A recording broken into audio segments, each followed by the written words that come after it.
90 రోజుల కోర్సు పూర్తి చేస్తే చాలు 100% ప్లేస్మెంట్ సపోర్ట్ తో సాఫ్ట్వేర్ జాబ్ మీ సొంతం. వెంటనే కోడ్ జ్ఞాన్ డెస్టినేషన్ ని సంప్రదించండి. నమస్కారం అలగరి రవీంద్రనాథ్ గారు. నమస్తే అండి సిరి గారు. వరంగల్ క్యూర్వెల్ హాస్పిటల్లో జరిగిన సంఘటన ఏదైతే ఉందో, మరోసారి ఠాగూర్ సినిమాలో ఏదైతే సంఘటన జరిగిందో, చనిపోయిన తర్వాత కూడా ట్రీట్మెంట్ చేస్తున్నట్టు ఎలా అయితే నటించారో, ఇక్కడ వరంగల్ హాస్పిటల్లో కూడా అదే జరిగింది అని చెప్తూ ఉన్నారు.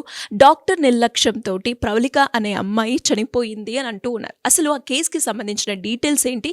ఇలా చేస్తే చట్ట ప్రకారంగా ఎలాంటి శిక్ష పడే అవకాశం ఉందంటారు సార్? 2 రోజుల క్రితం వరంగల్లోని క్యూర్వెల్ హాస్పిటల్లో రెండవ కాన్పు కోసం చెప్పి ప్రవళిక అన్నటువంటి ఒక గర్భిణీ స్త్రీ హాస్పిటల్కి వెళ్ళడం, అక్కడికి వెళ్ళిన తర్వాత ట్రీట్మెంట్ చేసే భాగంలో ఆమె సడన్గా చనిపోవడం కూడా జరిగింది. అయితే ఆమె హాస్పిటల్లో ఎంటర్ అయినప్పటి నుంచి ఆమె డెలివరీ అంటే ఆమె చనిపోయినంత వరకు ఉన్నట్టు సుమారుగా 5 నుంచి 6 గంటల పాటు జరిగినటువంటి ఏదైతే జరిగిందో ఆ ప్రహసనం అంటాం యాక్చువల్గా, ఆ గ్యాప్లో అది పేషెంట్ యొక్క బంధువులకి, పేషెంట్ యొక్క తల్లిదండ్రులకి, వీళ్ళందరూ కూడా కొంత అనుమానాస్పదంగా జరిగింది. అంటే కంటిన్యూగా వీళ్ళు ఏంటంటే ట్రీట్మెంట్ చేస్తున్నాం అని చెప్పారు. అప్పటికే ట్రీట్మెంట్ చేస్తున్నాం, అర్జెంటుగా ఫీజులు కట్టండి, డబ్బులు కట్టండి అని చెప్పి ఫోర్స్ చేస్తూ కూడా బ్లడ్ తక్కువైంది, అర్జెంటుగా బ్లడ్ కూడా తీసుకొచ్చి బ్లడ్ బ్యాంక్ బ్లడ్ తీసుకోనండి అని చెప్పినప్పుడు కూడా ఆమె వాళ్ళ మదర్ చెప్తున్న మాటలో బయట ఆర్తనాదాలు మనకి ఎలా వినిపిస్తున్నాయంటే, మార్నింగ్ 9:09 ఆ హాస్పిటల్లో తీసుకెళ్లారు. అంటే 8 గంటల సమయంలో హాస్పిటల్కి ప్రవేశించారు. 9:09 ఆ సమయంలో ఆపరేషన్ థియేటర్లో హేమ అని చెప్పి అక్కడ డాక్టర్ గారు అని చెప్పి మనకు వివరాలు అందుతున్నాయి. ఆమెని హాస్పిటల్ తీసుకెళ్లిన తర్వాత హాస్పిటల్లో ట్రీట్మెంట్ కొనసాగించారు. 9:30 తీసుకెళ్లిన తర్వాత చాలాసేపు ఆమె హాస్పిటల్ ఆపరేషన్ థియేటర్ వెళ్ళేటప్పటికీ ఆమె చాలా హ్యాపీ మూడ్లోనే ఉంది, అంటే కాస్త హెల్దీగా ఉన్నట్టుగా కనిపించింది అని చెప్పి చెప్తున్నారు.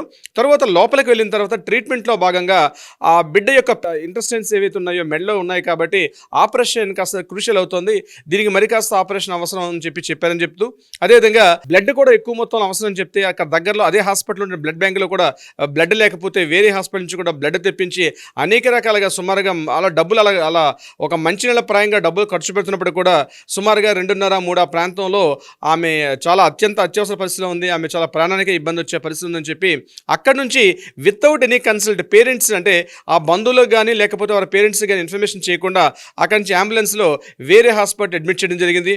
అక్కడికి వెళ్ళిన తర్వాత ఇంకా అమౌంట్ కావాలి, ఇంకా పేషెంట్కి అమౌంట్ సరిపోవట్లేదు, అర్జెంట్గా అమౌంట్ కట్టని చెప్పి ఈ అమ్మాయి ప్రవళిక పరిస్థితి కోసం చెప్పి ఇక్కడ బంధువులు ఇబ్బందులు పడతా ఉంటే, మరోవైపు ట్రీట్మెంట్ అంతా నిమిషానికి క్రూషియల్గా మారుతున్న సమయంలో డబ్బులు కట్టరని చెప్పి హై డిమాండ్ చేస్తూ ఆమెను మళ్ళీ వేరే హాస్పిటల్ తీసుకెళ్ళడం, వేరే హాస్పిటల్లో కాసేపు అయిన తర్వాత సాయంత్రం 6:30 ఆ సమయంలో ఆమె చనిపోయినట్టుగా ధృవీకరించి మళ్ళీ తీసుకొచ్చేస్తారు. అంటే ఈ మార్నింగ్ 9 గంటల నుంచి 6 గంటల వరకు ఉన్న ఎపిసోడ్లు ఏంటంటే ఆల్రెడీ మార్నింగే ఆమె చనిపోయినట్టుగా చెప్తున్నారు బంధువులు.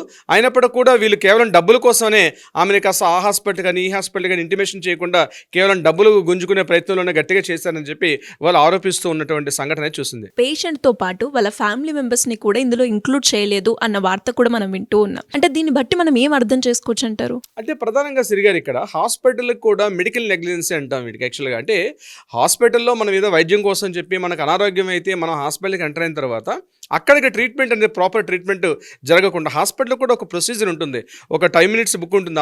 దాని ప్రకారంగా ఏమేం చేస్తున్నాం, ఏ మెడిసిన్స్ వాడుతున్నాం అంతా కూడా time to time, minute to minute అంతా కూడా పేషెంట్తో వచ్చినటువంటి బంధువులకి అటెండెంట్కి కంప్లీట్గా మనకి ఇవ్వాల్సిన అవసరం హాస్పిటల్ యాజమాన్యానికి ఉంటుంది. అంటే ఎవరైతే ట్రీట్మెంట్ చేస్తున్నారో డాక్టర్ ఎవరు, అక్కడ సిస్టర్ నర్స్ ఎవరు పనిచేస్తున్నారు, అక్కడ ఏ మెడిసిన్స్ ఇస్తున్నారు, ఏ ఇంజెక్షన్స్ ఇస్తున్నారు, ఏ టైంకి ఏమి ఇస్తున్నారని చెప్పి కంప్లీట్ స్టేటస్ రిపోర్ట్ అంతా కూడా ఒక ఫైల్ రికార్డ్ చేయాల్సిన ఉంటుంది. యాజ్ పర్ వాళ్ళకి లీగల్గా కూడా వాళ్ళకి కొన్ని గైడ్లైన్స్ ఉంటాయి. ఆ గైడ్లైన్స్ ప్రకారం చేయాలి. అంటే పేషెంట్ యొక్క ఏ స్థితిలో చనిపోయారో తెలియదు, చాలా హాస్పిటల్ జరుగుతుంటాయి. కానీ నెగ్లిజెన్సీ అనేటువంటి నిర్లక్ష్యం అన్నటువంటి ఒక విధానం ద్వారా ఇటువంటి జరిగినప్పుడు మాత్రం ఖచ్చితంగా యాజ్ ఏ ఒక కన్జ్యూమర్గా పరిగణిస్తారు. ఇక్కడ పేషెంట్ యొక్క బంధువులు అంటే పేషెంట్ని కన్జ్యూమర్ ప్రొటెక్షన్ యాక్ట్ కిందకు వస్తారు. 2019 కన్జ్యూమర్ ఒక వినియోగదారుని కిందకు వస్తారు కాబట్టి అతనికి సర్వ హక్కులు కూడా ఉంటాయి. గుర్తుపెట్టుకోవాల్సిన అవసరం ఏంటంటే ఎప్పుడైనా మనం హాస్పిటల్కి వెళ్ళేటప్పుడు కేవలం మన ఆరోగ్యం బాగాలేదనో లేకపోతే ఆపరేషన్ కానీ ఇతరత్ర ఏదైనా హాస్పిటల్కి వెళ్ళేటప్పుడు తప్పనిసరిగా తెలుసుకోవాల్సిన రూల్స్ ఏంటంటే డాక్టర్స్ ఇచ్చిన ప్రిస్క్రిప్షన్ అనేది ఖచ్చితంగా మన దగ్గర పెట్టుకోవాలి. అంతకుముందు ప్రీవియస్ ఎవరైనా డాక్టర్ దగ్గరికి వెళ్తున్నప్పుడు ఆ డాక్టర్ గారు ఇచ్చిన ప్రిస్క్రిప్షన్ కూడా మనం యాస్టీస్గా జడ్జ్ చేసుకోవాలి. డయాగ్నోస్టిక్ రిపోర్ట్స్ వాళ్ళు ఇచ్చినటువంటి ఈచ్ అండ్ ఎవ్రీ రిపోర్ట్ కూడా ఫైల్ చేసి పెట్టుకోవాల్సిన అవసరం కూడా ఉంటుంది. ఇక ఎస్పెషల్లీ ఇట్లాంటి ఆపరేషన్స్ జరిగే సందర్భాల్లో వాటికి సంబంధించిన రిపోర్ట్స్ ఈ టైం మినిట్స్ బుక్ అంటారు. అంటే ఏ మినిట్ ఏ ఇంజెక్షన్ ఇస్తున్నారు, ముఖ్యంగా ఈ అంటే బాడీ మీద కట్ చేసి ఆపరేషన్ చేసే సందర్భాల్లో మాత్రం తప్పనిసరిగా ఎంత సర్జన్ ఉన్నప్పటికీ కూడా, అంటే గైనిక్ సర్జన్ ఉన్నప్పటికీ కూడా బిఫోర్ దట్ ఏంటంటే అక్కడ ఖచ్చితంగా ఒక ఎనస్థిస్ట్ అయితే కంపల్సరీ ఉండాలి. అంటే ఎనస్థిస్ట్ కూడా కాదు, ఎనస్థిస్ట్లో సర్జన్ చేసేవాడు ఉంటాడు. అంటే ఎంత డోస్ ఇవ్వాలి, ఎంత మేరకు, అంటే ఎన్ని నిమిషాల పాటు ఎనస్థిస్టియా పనిచేస్తుంది అన్న విషయం మీద దానిలో పూర్తిగా స్టడీ చేసినటువంటి ఒక ఎనస్థిస్ట్ కంపల్సరీ ఉండాలి. అంటే హాస్పిటల్లో ఏం చేస్తారంటే ఎనస్థిస్ట్ లేకపోతే కూడా వేరే హాస్పిటల్ నుంచి తెప్పించే ప్రయత్నాలు కూడా సాధారణంగా జరుగుతుంటాయి. కానీ వితౌట్ ఎనస్థిస్ట్ ఎంత పెద్ద సర్జన్ అయినా, అది కార్డియాక్ సర్జన్ అయినా, లేకపోతే బ్రెయిన్ సర్జన్ అయినా, న్యూరో సర్జన్ అయినా, లేకపోతే ఇప్పుడు మనం ప్రెగ్నెంట్ డెలివరీ సర్జరీ చేసినప్పుడు కూడా కంపల్సరీ హాస్పిటల్లో ఒక ఎనస్థిస్ట్ యొక్క రిక్వైర్మెంట్ కంపల్సరీగా ఉంటుంది. ఎనస్థిస్ట్ లేకపోతే ఎట్టి పరిస్థితుల్లో కూడా ఈ సర్జరీ అనేది చేయకూడదు. అంటే అందుకని పేషెంట్కి ముందు చెప్తారు, పలానా టైంకి ఆపరేషన్ చేయాలంటే ఆ టైంకి ఎనస్థిస్ట్ని పిలిపిస్తారు.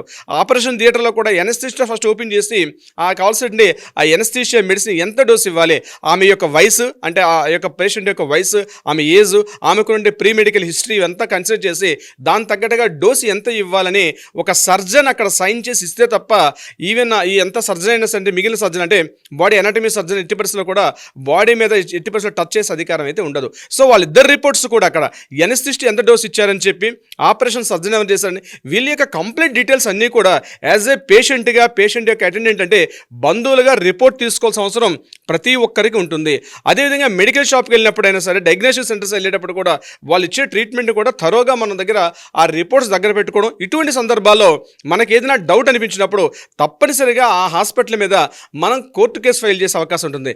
మెడికల్ నెగ్లిజెన్స్ యాక్ట్ అంటారు. అంటే ఇందులో సెక్షన్ 304A ఈ సెక్షన్ క్లియర్గా చెప్తుంది, తప్పనిసరిగా మెడికల్ నెగ్లిజెన్సీ వల్ల ఏదైనా ప్రాణం పోతే తీవ్రంగా ఉండే సెక్షన్ కూడా ఉండే అవకాశం ఉంటుంది.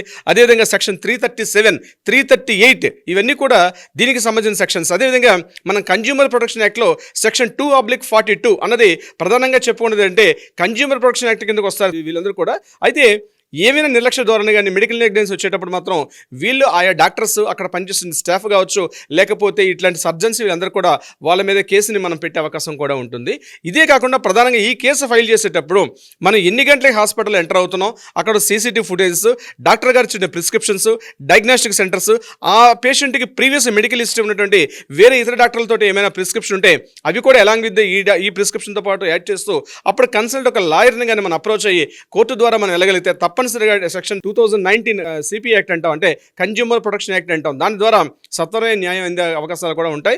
ఏదేమైనప్పుడు ఇంకా తీవ్రంగా ఉంటే తప్పనిసరిగా, అంటే ఇటువంటి సందర్భాల్లో, అంటే మెడికల్ హాస్పిటల్స్ వాళ్ళు ఇట్లాంటి చనిపోయిన సందర్భాలు, అంటే పేషెంట్కి నిర్లక్ష్యం వల్ల పేషెంట్ చనిపోయినా, లేదా పేషెంట్ ఆ హాస్పిటల్లో ఎక్కువ మొత్తంలో భారీగా ఫీజు వసూలు చేస్తున్నాం, అంటే MRP రేట్ల కన్నా, లేకపోతే అక్కడ ఉండాల్సినటువంటి ట్యాక్సెస్ వీటికన్నా అధిక మొత్తంలో కానీ ఎక్కువగా వసూలు చేసినట్లయితే మాత్రం తప్పనిసరిగా వాళ్ళ మీద మనం చర్యలు తీసుకునే అవకాశం ఉంటుంది. సిరి గారు, thank you sir, thank you so much. Thank you so much అండి. సుమన్ టీవీలో మీ పర్సనల్ అండ్ బిజినెస్ ప్రమోషన్స్ కోసం కింది నెంబర్కి కాంటాక్ట్ చేయండి.